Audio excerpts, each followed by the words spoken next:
és a nossa força, Tu és a nossa riqueza, aleluia. Boa noite, povo de Deus, paz seja convosco, amém. Como é gostoso estar na presença do Senhor, amém. Poder sentar um minutinho, e ao sentar-se, feche os seus olhos. Senhor Deus, em nome de Jesus, nós nos rendemos diante de Ti, e pedimos que venha, Deus, usar-nos como instrumento Teu, para ministrar a Tua igreja que tem sede, que tem fome da Tua presença. A todos aqueles, Senhor Deus, que desejam mais de Ti, tenha misericórdia de todos nós, e nos faz, Senhor Deus, vencer a luta, as dificuldades, a carne, os nossos pensamentos, e nos entregar completamente a Ti. Vem reinar sobre nós, vem governar o Teu povo. Somos Teu povo, chamados para engrandecer o Teu nome e para ministrar a salvação.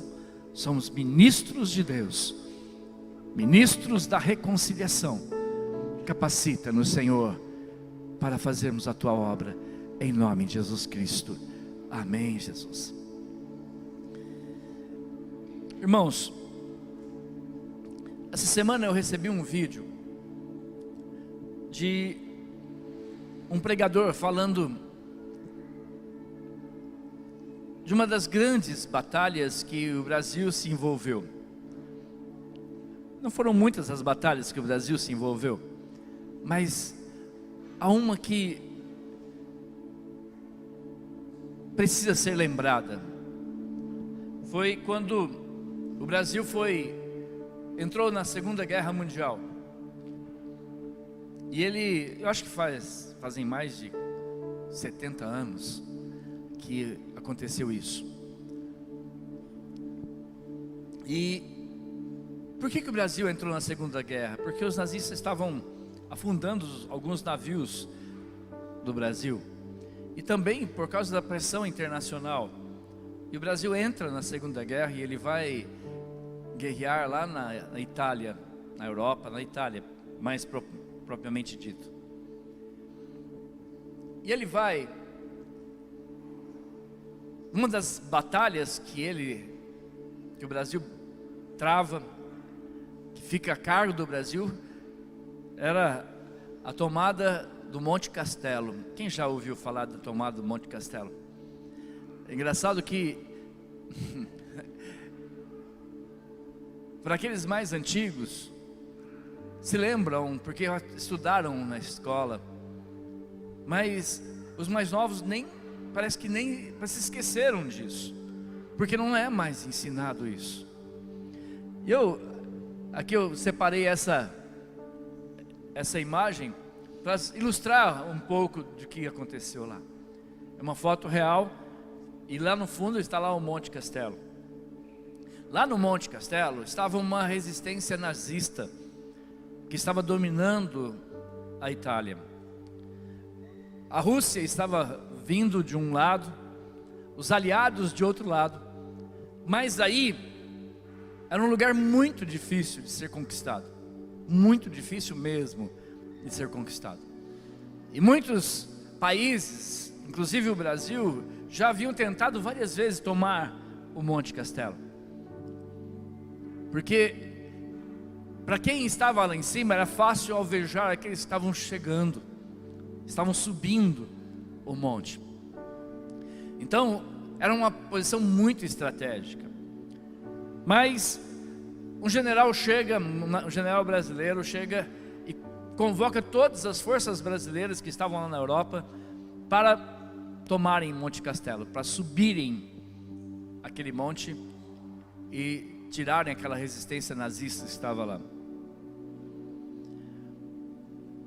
Eu sei que foi uma batalha muito sangrenta, muito difícil, porque de dia eles não poderiam chegar, porque eram alvos fáceis. Então eles tiveram que ir à noite. Porém à noite era frio, um frio de matar. E não era só uma figura de linguagem, era frio mesmo. era de matar mesmo. Chegava a 20 graus negativos naquela noite, naquelas noites, naquele tempo ali. Então eles poderiam morrer de hipotermia. Mas eles mesmo assim, numa loucura, eles sobem aquele monte. Eles marcham no finalzinho da tarde, começo da noite, já começam a marchar em direção àquela posição nazista. E a guerra era muito forte. Tiros para todo lado, pessoas morrendo em todo momento, o frio intenso, eles rastejando para subir, e eles iam até que, se você escutou o tiro, é porque não chegou, não atingiu você, porque primeiro a bala atinge a pessoa, e depois você escuta o barulho. Então se você escutou o barulho é porque não foi atingido, mas eles viam pessoas morrendo, brasileiros morrendo ali ao lado deles em todo momento naquela batalha. E é interessante que no meio da incursão, no meio daquela batalha, eles não tinham mais como voltar atrás. Ou eles subiam e eram atingidos de frente, ou eles voltavam e eram atingidos nas costas. A guerra era terrível ali. E lá naquele momento, eles começam a conversar até uns com os outros ali no meio da artilharia, em meio da guerra, e perguntam: de onde você veio? E eles começam a responder de onde eles vieram. E foi feito um hino, não sei se você já viu essa canção do Expedicionário. E um dizia assim: você sabe de onde eu venho? Eu venho do Morro do Engenho, das selvas, dos cafezais. O outro dizia: eu venho da boa terra do coco. O outro dizia: eu venho da choupana, onde 1 é pouco, 2 é bom e 3 é demais. Venho das praias sedosas, das montanhas alterosas. E assim como tinha gente de todo o Brasil ali, um dizia como era seu lugar, onde ele morava, de onde ele vinha. E outro dizia do Pampa, do Seringal, das margens crespas dos rios, dos verdes mares bravios, da minha terra natal. Sabe isso? Incentivou aqueles soldados valentes a subirem e a conquistarem aquele Monte Castelo, a tomarem para os aliados aquele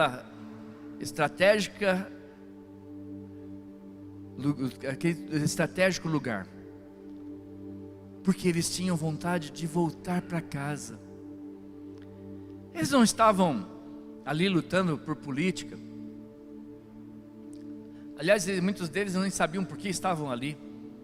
Eles não estavam lutando contra o nazismo, ou a favor do capitalismo, ou do comunismo. Eles estavam lutando para defender a sua pátria. Estavam lutando porque eles queriam voltar para casa. E a letra continua dizendo: por mais terras que eu percorra, não permita, Deus, que eu morra sem que eu volte para lá, sem que eu leve por divisa esse V que simboliza a vitória que virá, nossa vitória final, que é a mira do meu fuzil, a canção, aliás, a ração do meu bornal, a água do meu cantil, as asas do meu ideal, a glória do meu Brasil. Sabe, a pergunta aqui é: você sabe de onde você vem? Por que é que você está lutando?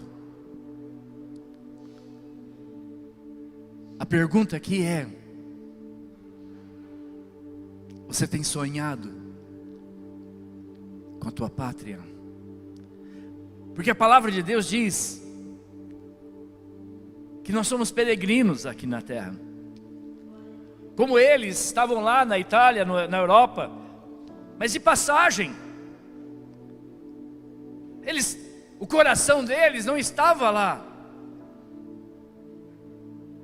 A mente deles não estava lá, estava ligada aonde?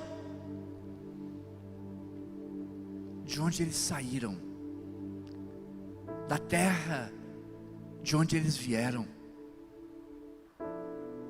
E é isso que motivava eles a vencer, a ir para frente,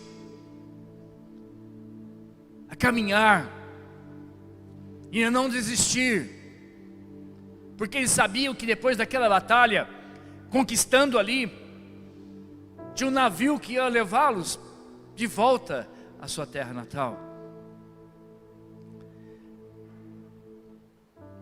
Ia voltar para os morros, para o morro do engenho, das selvas, dos cafezais, da boa terra do coco, da choupana, onde um é pouco, dois é bom e três é demais, das montanhas alterosas, das praias sedosas, do Pampa e do Seringal, das margens crespas dos rios. A mente deles estava voltada para aquilo que os chamava. Tem uma outra estrofe que diz que ele voltava para Maria dele, a esposa, a namorada dele, não sei, cujo nome estava iniciado na palma da mão dele. Ele voltava para sua casa, para sua família, para sua terra, para sua pátria. Em Filipenses capítulo 3, versículo 20 diz assim: mas a nossa cidade está nos céus, de onde também esperamos o Salvador, o Senhor Jesus Cristo, que transformará o nosso corpo abatido, para ser conforme o seu corpo glorioso, segundo o eficaz poder de sujeitar também a si todas as coisas. Nossa pátria celestial, nós somos cidadãos dos céus,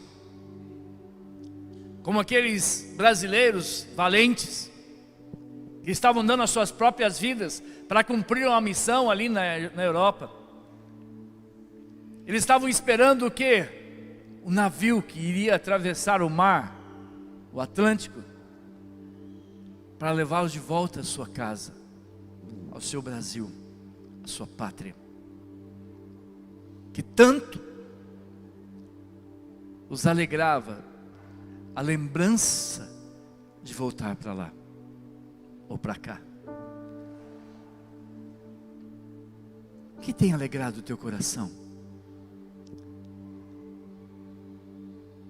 Você está com sua mente voltada para Ele, para o reino, para a pátria celestial? Assim como eles esperavam um navio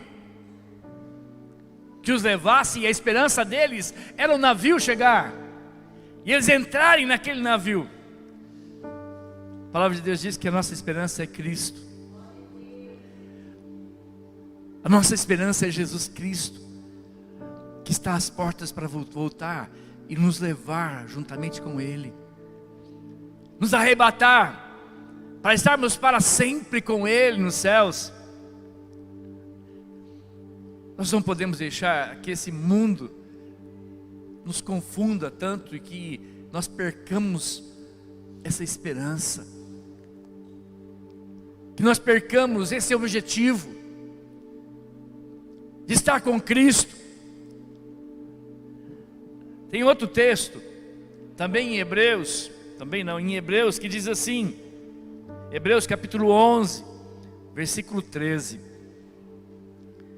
Ele fala dos heróis da fé, de Abraão, Isaac, Jacó. E ele diz assim: todos esses morreram na fé, sem terem recebido as promessas, mas vendo-as de longe. Ou seja, estava dentro deles as promessas do Senhor. Qual é a promessa do Senhor? A vida eterna com Ele no reino de Deus, a nova Jerusalém que desce ataviada, a cidade santa, o lugar preparado por Ele, para nós, uma casa não construída por mãos, mas eterna nos céus. Esses homens de Deus que morreram, não viram, não chegaram até lá, mas eles tinham com certeza, claramente na vida deles, que eles eram peregrinos aqui, que eles estavam de passagem aqui na terra, e que eles estavam indo para um lugar de delícias. Aqueles homens da FAB, da Força Expedicionária Brasileira, estavam num lugar de sofrimento, de dor, longe de tudo que eles conheciam, passando por lutas e problemas terríveis, necessidades, comendo rações, passando frio, enfermidades, saudades que matavam muitas vezes de dor. Assim nós também passamos por lutas, por dificuldades, por problemas. Nós não podemos perder o foco. Nós não podemos perder o foco de que nossa vida não é aqui. Por isso eu digo a você, não se desespere. Sabe por que nós muitas vezes nos desesperamos? Porque nós fracassamos? Porque desistimos? Porque perdemos a esperança, perdemos o foco de que a nossa vida não é aqui, e ficamos jogando todas as nossas fichas, nosso trabalho, nossa dedicação, nossa vida aqui na terra. E a nossa vida não é para ser desperdiçada aqui. Nós estamos aqui com uma única função, com um único objetivo: ganhar essa guerra, saquear o inferno e povoar os céus, quebrar todas as trincheiras do inimigo, porque o inimigo foi colocado debaixo dos nossos pés, e o Senhor diz: destrói-o, destrói-o, avance. É essa a nossa função, é essa a nossa missão, e muitas vezes perdemos a nossa missão, paramos de buscar, paramos de trabalhar, paramos de fazer aquilo que Deus mandou fazermos.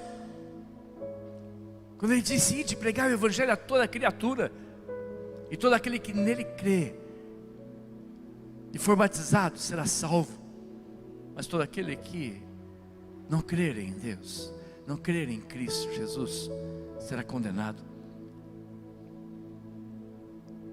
A luta é grande, a guerra é grande, e nunca se esqueça que a nossa guerra não é contra sangue, não é contra carne, não é contra pessoas, mas é contra principados e potestades, contra espíritos da maldade que operam nas regiões celestiais. O inimigo quer tirar o foco, o inimigo quer colocar você pensando que a tua luta é aqui na terra e contra pessoas, contra seres humanos.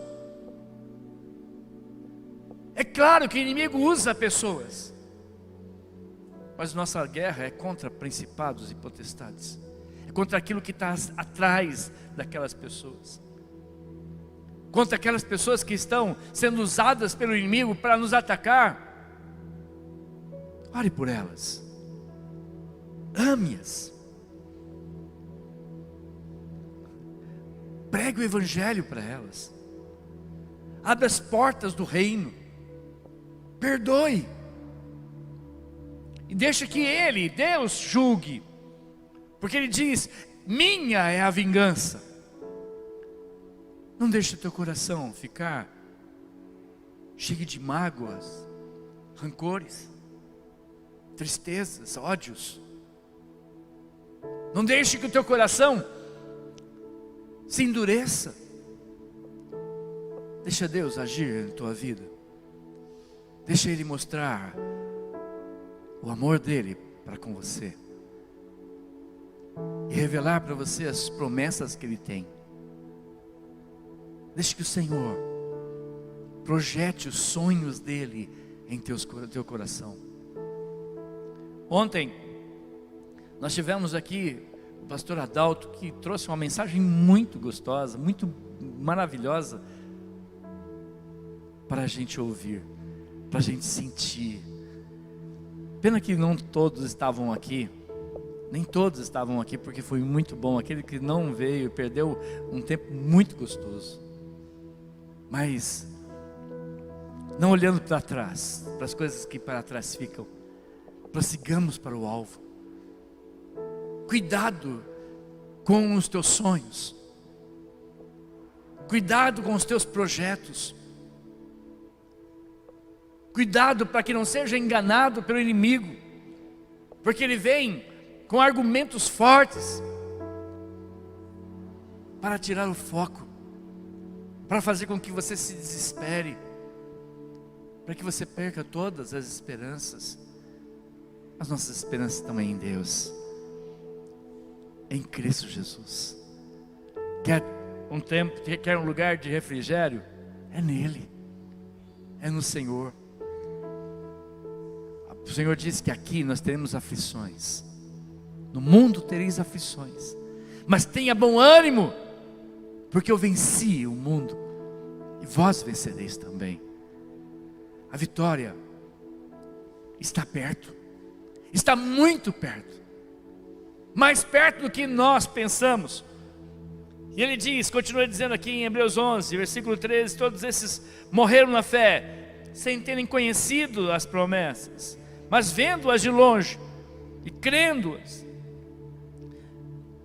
e abraçando-as, confessaram que eram estrangeiros e peregrinos na terra. Como é que eu confesso que eu sou estrangeiro aqui na terra? Como eu confesso que eu sou peregrino? Amando as promessas do Senhor, vivendo. A palavra de Deus diz que eu sou cidadão dos céus. Sou cidadão do céu. Quantas pessoas querem ter cidadania? Como é que eu vou ter uma cidadania? Amando a minha pátria, amando o lugar onde eu quero viver, desejando contribuir para que aquilo seja melhor ainda. No versículo 14 diz: porque os que isso dizem, o que eles dizem? O que eles estão dizendo? Ou seja, crendo nas promessas, confessando que eram estrangeiros e peregrinos, através do crer, através de abraçar, através de sonhar com as promessas do Senhor, claramente mostraram que buscam uma pátria. E se na verdade se lembrassem daquela de onde haviam saído, teriam oportunidade de retomar. Aqui a palavra de Deus diz que todos nós saímos dessa pátria, saímos desse lugar tão grande, maravilhoso, só que nós não nos lembramos. E ele está dizendo que se nós lembrássemos, se nós conseguíssemos lembrar de onde saímos, nós não ficaríamos nem um segundo pensando nas coisas aqui da terra, onde o Senhor diz: não pensai nas coisas terrenas, não buscai as coisas terrenas, mas pensai e buscar as coisas celestiais, porque essas são reais, essas são verdadeiras. No versículo 16 diz: mas agora desejam uma melhor, isto é, a celestial. Por isso também Deus não se envergonha deles, de se chamar seu Deus, porque já lhes preparou uma cidade. O Senhor não se envergonha de ser o nosso Deus, e Ele está preparando esse lugar, essa grande cidade, essa cidade para que nós habitemos nela. Em João capítulo 15, versículo 17 diz: se o mundo vos odeia, sabei que primeiro do que a vós me odiou a mim. Se vós fosseis do mundo, o mundo amaria o que era seu, mas porque não sois do mundo, antes eu vos escolhi do mundo, por isso é que o mundo vos odeia. Não espere nada no mundo, não sonhe com o mundo. Cuidado com os teus sonhos. Muitas vezes estamos sonhando, só com coisas terrenas, e nos esquecemos das principais, que são as celestiais. Não perca as suas esperanças, não perca a tua motivação de estar esperando a vinda de Jesus Cristo, porque nem todos morreremos, mas todos nós seremos arrebatados. Todos nós seremos arrebatados nos ares, para o encontro com o Senhor, A morte pode chegar para alguns, porém é só uma passagem para aqueles que conhecem a Cristo, para aqueles que sonham com o reino espiritual, aos quais, como diz a palavra, Deus não se envergonha de ser chamado seu Deus. A alegria do Senhor é a minha força, a alegria do Senhor é a tua força. Deixa que o Senhor se alegre com você, com tua esperança, com tua fé, com tua luta, com teu trabalho, com tua perseverança, porque o Senhor não tem prazer naqueles que retrocedem. O Senhor não tem prazer naqueles que voltam atrás. Como o pastor Adalto estava falando, que Judas era um discípulo de Jesus Cristo, alguém que andou com ele por anos e anos, por mais de 3 anos estavam juntos. Que Judas era filho de sacerdote, e muito provavelmente também um sacerdote, que conhecia as promessas do Senhor. Ele era um homem escolhido por Deus, inclusive era aquele que cuidava das finanças de Jesus Cristo. Mas a palavra de Deus diz que entrou uma sementinha, uma semente de rebelião, de dúvida no coração dele. Cuidado com o que o diabo tem lançado no coração de muitos. Cuidado com aquilo que o inimigo tem lançado, ideias, julgamentos. Judas provavelmente se decepcionou com Jesus. Provavelmente ele se decepciona porque Porque como um sacerdote, como um judeu, ele esperava que Jesus viesse livrá-los da escravidão que eles estavam passando, do domínio de Roma. Porque Roma dominava toda aquela região. Era o Império Romano. E os soldados romanos eram terríveis. O Império Romano era terrível. E ele esperava outra atitude de Jesus, como alguém que viesse levantar uma rebelião, um exército para livrar Israel daquele jugo. Mas não. Jesus decepcionou Judas, quando ele disse assim: quando te derem um tapa no rosto, oferece a outra face.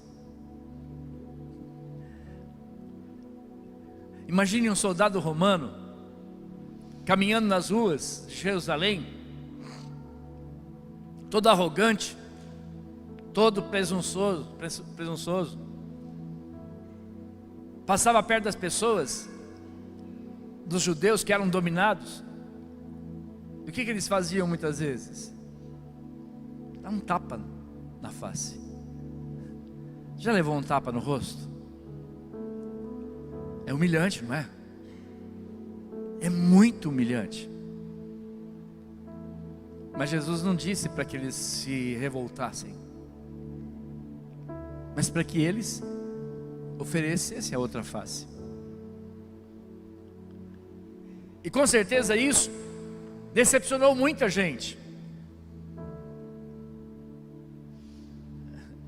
Tinha uma lei também que dizia que se um soldado romano pedir para você, para qualquer um dos cidadãos do domínio romano, para que levasse as suas coisas, ele deveria levar 1 milha, quase, acho que por volta de 1.600 quilômetros, 1.600 metros. E Jesus disse: olha, não leve 1 milha só não.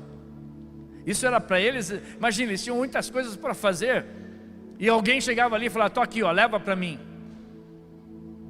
E eles eram obrigados a fazer isso, senão eram mortos.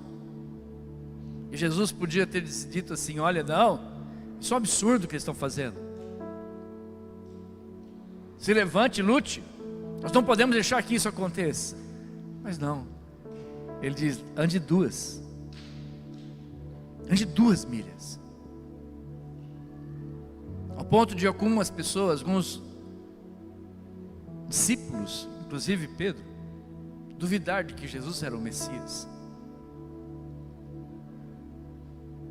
E eles perguntaram para ele: tu és o Messias? Ou temos que esperar outro? E é isso que aconteceu com Judas. Começou a questionar e achar que Jesus não era o Messias. E ainda mais naquele momento que ele estava dizendo que ele iria morrer. Eles não esperavam que Jesus fosse morrer na cruz, mas que ele fosse um guerreiro, um vitorioso, alguém que vencesse o inimigo. Daí ainda ele fala: olha, minha carne é verdadeiramente comida e meu sangue é verdadeiramente bebido. Isso para eles foi terrível. E aí ele trai Jesus Cristo, porque ele se decepcionou com Jesus. O que eu quero dizer para você com essa história: cuidado com os nossos julgamentos, cuidado com aquilo que nós estamos colocando como real. Era real aquilo que Judas estava pensando? Não, era ficção, era uma ideia, parecia muito real, tão real que ele abandona Jesus, trai Jesus. Depois de conhecer Jesus, os milagres e tudo aquilo que ele conheceu,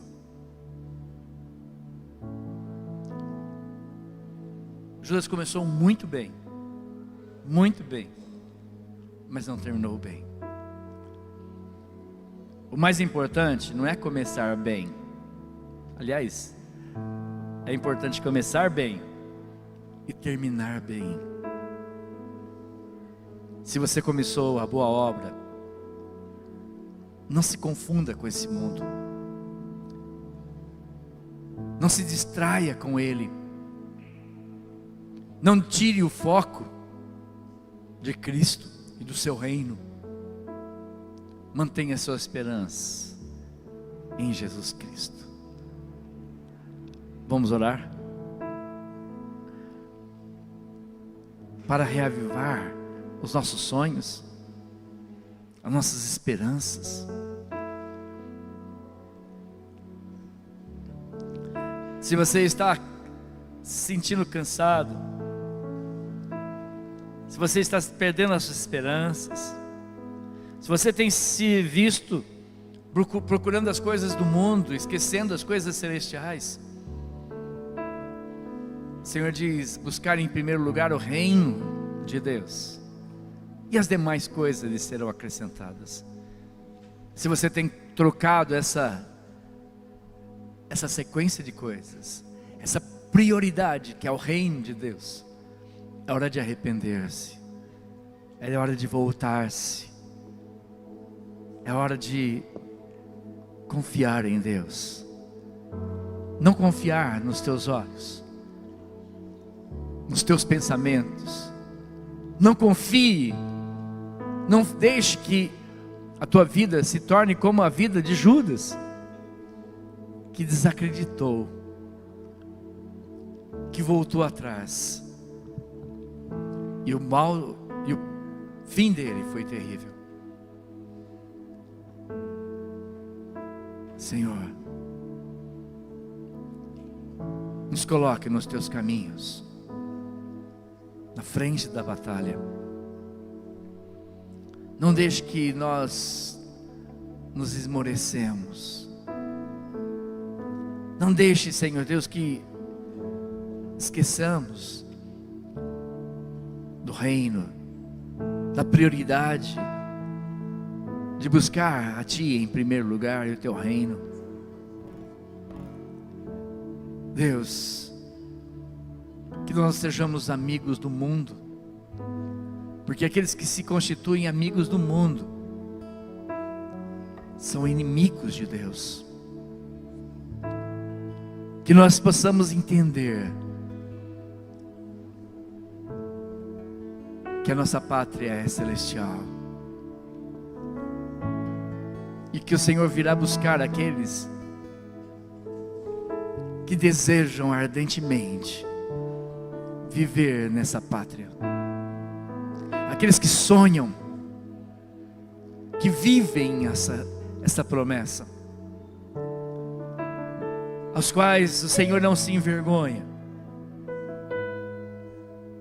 de os chamar filhos, e de ser seu Deus, o seu Senhor. Que a nossa vida cante, Senhor, cante a Ti.